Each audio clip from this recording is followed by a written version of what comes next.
everyone and welcome back to my channel. It's Toyeen back again with another video.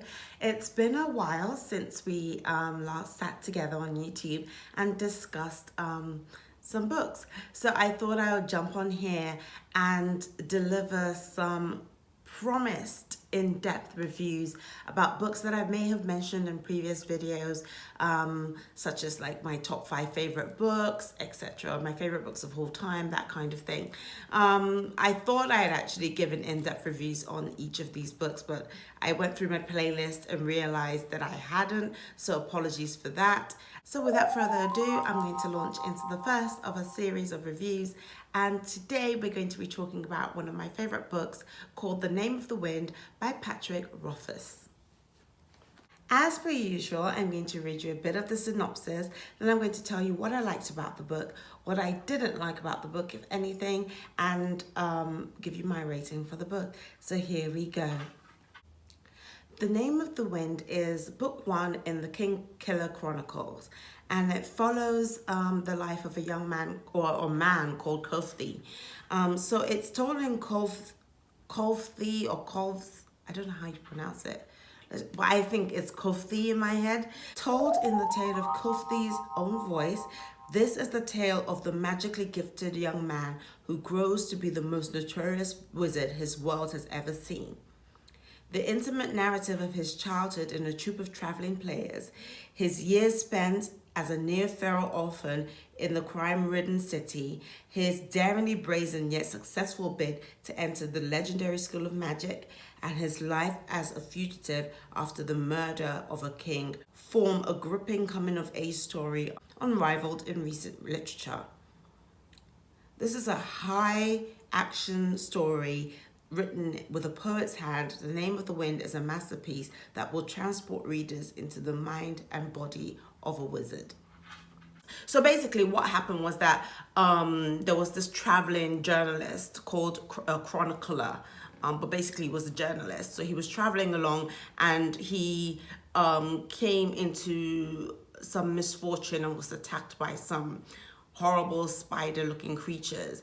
And Kvothe, who was an innkeeper in a nearby village, managed to save the chronicler. In kind of compensation or whatever, to kind of repay Kvothe for saving his life, he convinces Kvothe to tell him the story of his life as Kvothe. So Kvothe then narrates the story of his life about how he grew up as part of a traveling troupe.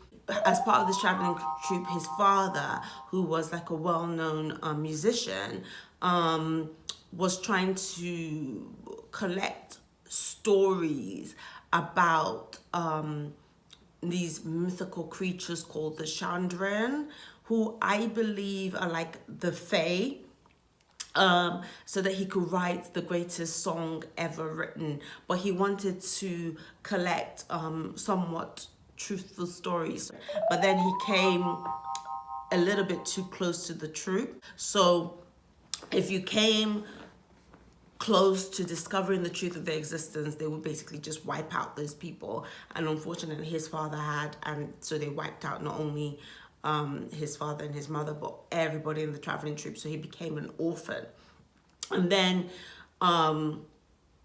but somehow they omitted him, which you have to read the book to find out what happened, why they didn't murder him. And he basically goes on this quest to find out the truth of the Chandran, and also to gain abilities that would help him avenge his family's murder. So that's how he came across, you know, gaining some kind of basic magical ability, but then he realized that that wasn't enough, and he had to go to university to gain the true magical ability that would enable him to name the wind and battle the Chandran. And the university is actually my favorite bit in the story, because then you meet his nemesis, a young man called Ambrose, who is a man of privilege and doesn't really understand why Kvothe somebody please help me pronounce this name properly, but doesn't really understand why Kvothe is there. Doesn't believe that somebody of no background and who's basically like living paycheck to paycheck to pay his fees kind of thing is there. And he just basically goes out of his way to torment Kvothe and try and find ways to name him unworthy of being at the university and get him expelled. Ambrose and Kvothe get into a tussle, and Kvothe manages to call the wind and injures Ambrose in the process of calling the wind. But this is enough for them to set up like some kind of tribunal at the university. However, it backfires because he was able to prove that he called the name of the wind, and so they realized that he had some very special magical abilities, because the name of the wind is like a spell that is very difficult, or a spell or an ability that is very difficult for magicians to master. And somehow Kvothe has mastered calling the name of the wind. So they can't expel him because he is potentially a very gifted magician. But at the same time, they still have to punish him for breaking Ambrose's arm, to be seen to be doing the right thing. So they put him under the tutelage of Master Elodine, who is this eccentric teacher. That kind of happened, and Kvothe is telling the chronicler all of these things in his first voice, because his assistant at the inn, Bast, has kind of convinced him to speak. And then somebody comes into the inn because something has happened at a nearby village, or in the village there was a wedding party or something that was going on, and the whole wedding party was murdered. So they have to go and investigate to see what had happened. And when they get there, they realize that the wedding party had been murdered by the Chandrian.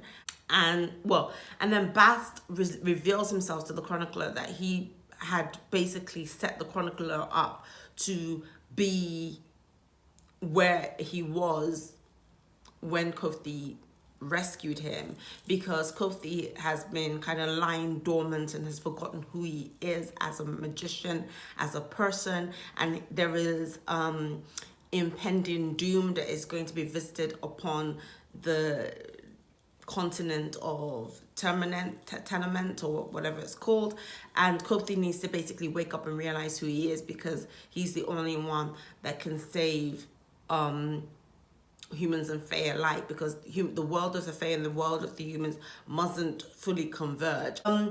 So that basically is the book in a nutshell. I've given a lot of spoilers away, but this book was an amazing read. I loved every moment of it. I loved Kvothe as a character. He was such an interesting, dynamic, flawed lead. And that's one thing that you don't get often in books, where they show all the flaws of the main character. So he's not good or bad, but he is basically on this single-minded quest because he's trying to avenge the death of his troop, basically, and he would do anything to get to that end. So I love that about the book. Kvothe was an amazing character. I really liked Ambrose as a nemesis. I thought that he was atypical of that kind of highbrow, upper class snob that doesn't want people to rise above their station. And you get that a lot in books like this, fantasy books like this, but I think that Ambrose was given a very human face of that character. You know, you could kind of take that Ambrose character and insert him into any aspect of life and find that, yeah, this guy really does exist. There will always be people out there for no reason other than they don't want you to rise above their station, to kind of put their foot in your neck and keep you down. And Patrick Rothfuss explained that brilliantly. The language in this book was beautiful. I found myself reaching for my dictionary several times, and I like a book that gives me a word of the day, and this book certainly did that. It always gave me a word of the day to kind of recite to myself and say, yes, I've increased my vocabulary by this much. And I suppose we shouldn't be surprised, because I mean, he is Patrick Rothfuss is an English major. I mean, I think that's what his undergraduate was in, or his degree is basically in English, and you could tell that. Beautifully well told story. I would highly recommend this book. I loved Bast because Bast also was like the Fae. Spoiler alert, Bast is a creature of the Fae. So he's not quite good, he's not quite bad. You're not quite sure what his motivations really are, other than, yes, he doesn't really want this veil between the human world and the Fae world to come down completely, and he's trying to keep certain things within the Fae world. But I really want to understand more about this Bast character, and like there is a lot more meat to the bones of that character. And even the Chronicler as well, I feel like that character could be developed, but in a sense, well, maybe he shouldn't be developed, because he is, you know, just telling you what's going on, basically. So he's there to kind of journal and chronicle the events of the day. This book was absolutely fantastic. I could not read it in a day because it was just way too dense. However, I will give it a 4.8 because it was a wonderful book. Actually, it's one of my favorite books, and it's one of the best books that was ever recommended to me. I hope you give it a chance. The second book, which is A Wise Man's Fear, was also very good. I'll give you a separate review for that book. That book took Patrick Rothfuss absolutely years to write a sequel to The Name of the Wind, because The Name of the Wind was so good that I believe that he was afraid that he couldn't rival it, or the second book wouldn't do it justice. And he needn't have feared, really, because, you know, it did not disappoint.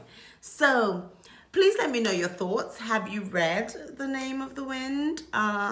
What did you think? Did you like it? Do you think that my 4.8 is stingy, because really it should be getting a 5? Please leave your comments down below. Please like, share, subscribe, hit the notification bell. And as per usual, until next time, bye.